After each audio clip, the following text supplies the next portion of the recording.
എൻ്റെ പ്രിയമുള്ളവരെ, അള്ളാഹുവിൻ്റെ പള്ളി ഭരിക്കാനുള്ള ഒന്നാമത്തെ ക്വാളിറ്റി എന്തെന്നറിയുമോ?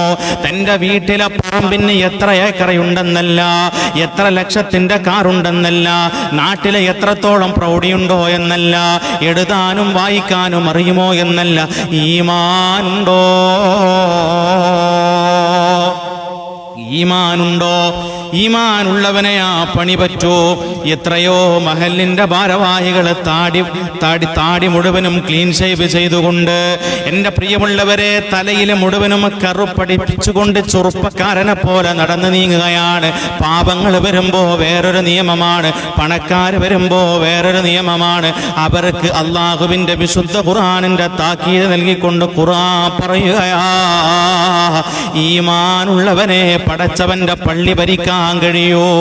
അല്ലാഹ് എന്ന് പറയുമ്പോ അറിയാതെ കണ്ണുകൾ ഇങ്ങനെ നിറയുന്ന കണ്ണുകളുണ്ടല്ലോ, ആ കണ്ണുകൾക്കാണ് പടച്ചവന്റെ പള്ളി ഭരിക്കാനുള്ള ഉത്തരവാദിത്തമുള്ളൂ. അല്ലാത്തവര് പള്ളി ഭരിച്ചു കഴിഞ്ഞാ എൻ്റെ പ്രിയമുള്ളവരെ, ആവശ്യമില്ലാത്ത കാര്യങ്ങൾക്ക് പള്ളി അടക്കപ്പെടുമല്ലോ. അല്ലാഹ് കാത്തുരക്ഷിക്കട്ടെ. ഒന്നാമത്തെ ക്വാളിറ്റി ഈമാനാണ്. രണ്ടാമത് വിശുദ്ധ ഖുർആൻ പറയുന്നു, വൽയൗമില്ലാഹിർ, അന്ത്യനാൾ കൊണ്ടുള്ള വിശ്വാസമുള്ള ആളായിരിക്കണമല്ലോ. അന്ത്യനാൾ കൊണ്ടുള്ള വിശ്വാസമുള്ള ആളായിരിക്കണമല്ലോ. മൂന്നാമത് വിശുദ്ധ ഖുർആൻ പറയുകയാണ്, നിസ്കാരം നിലനിർത്തുന്ന ആളാണ് പടച്ചവന്റെ പള്ളി ഭരിക്കേണ്ടത്. പള്ളിയുടെ പ്രസിഡന്റും സെക്രട്ടറിമാരും പള്ളിയുടെ യാതൊരു പക്കത്തിന്റെ നിസ്കാരത്തിനും കടന്നു വരാതെ, ജുമഅക്ക് പോലും കടന്നു വരാതെ, പ്രസിഡന്റിനെ കാണണമെങ്കിൽ ഏത് സമയത്തും വീട്ടിൽ പോകേണ്ട ഒരു അവസ്ഥയാണല്ലോ. എൻ്റെ പ്രിയമുള്ളവരെ, അങ്ങനത്തെ ആളുകൾ പള്ളി ഭരിച്ചാ,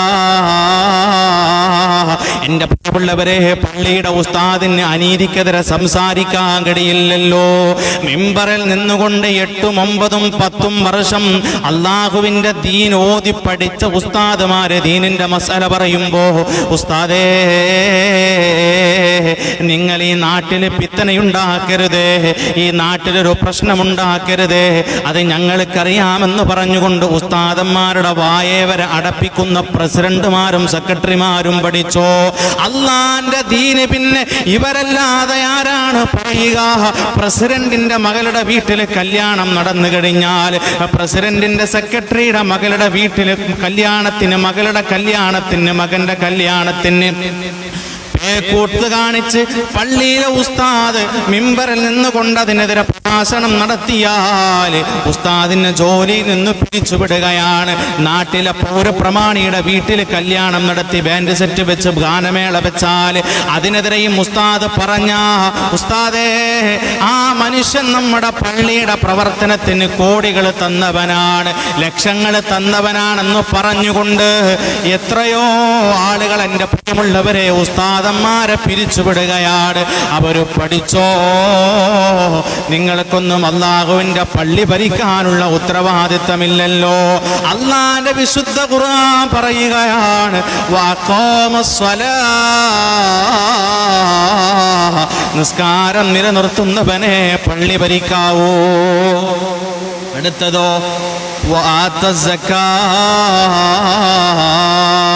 സക്കാത്ത് കൊടുക്കുന്ന ആളാകണം. അതിൻ്റെ നിസാബെത്തുമ്പോൾ, അതിൻ്റെ അവധിയെത്തുമ്പോൾ, അതിൻ്റെ കണക്കെത്തുമ്പോൾ സക്കാത്ത് കൊടുക്കുന്നവരാകണേ അള്ളാന്റെ പരിശുദ്ധമായ പള്ളിയെ പരിപാലിക്കേണ്ടത്. അടുത്ത പള്ളി പരിപാലിക്കാനുള്ള ക്വാളിറ്റി എന്തെന്നറിയോ? പരിശുദ്ധമായ ഖുർആൻ അവിടുന്ന് പറഞ്ഞു തരികയാ, വലം യഖ്ശ ഇല്ലല്ലാഹ്, അല്ലാഹയല്ലാതെ എൻ്റെ പ്രിയമുള്ളവരെ നാട്ടിലെ പൗരപ്രമാണിയെ ഭയക്കേണ്ടതില്ലല്ലോ.